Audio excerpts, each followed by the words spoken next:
And agricultural news from agview.net. The Senate Ag Committee passed legislation to support Agro-Biodefense.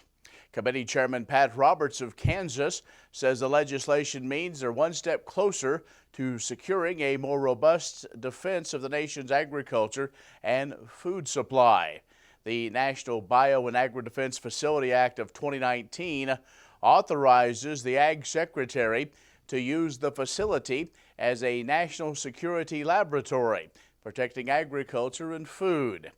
The bill directs MBAF to carry out the relevant objectives of a Homeland Security Presidential Directive and the National Biodefense Strategy, both aimed at securing the nation's food and agriculture.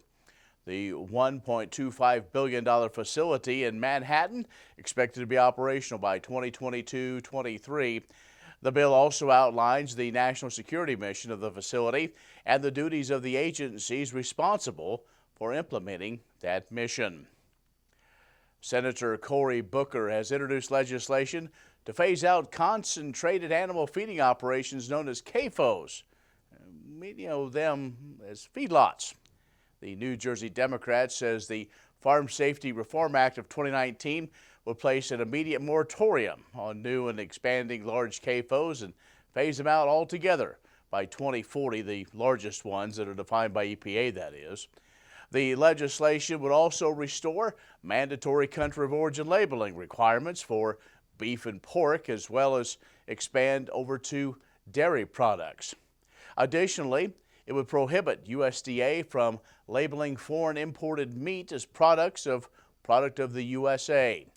Booker labels CAFOs as large factory farms, claiming that the operations are harmful to rural communities, public health, and the environment, saying we must immediately begin the transformation to a more sustainable and humane system.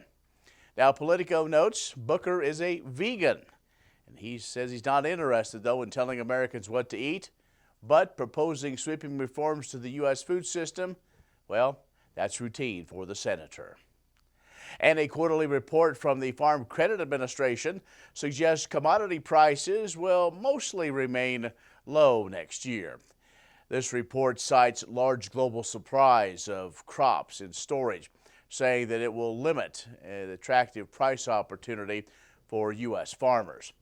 Now, for the next 3 years, soybean prices projected roughly $8.50 a bushel, corn $3.70 a bushel. The report also says livestock and dairy returns likely, though, to be positive early in the coming year, but trade risks remain elevated. Meanwhile, the report says that while it's been a difficult year in 2019 for farmers and ranchers, they faced trade disruptions, weather extremes, and low prices. The crop insurance indemnities, farm programs, and that market facilitation program payment continue to provide financial support to the farm economy.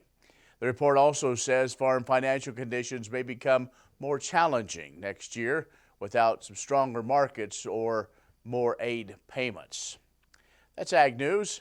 Stay with us. We have more coming up.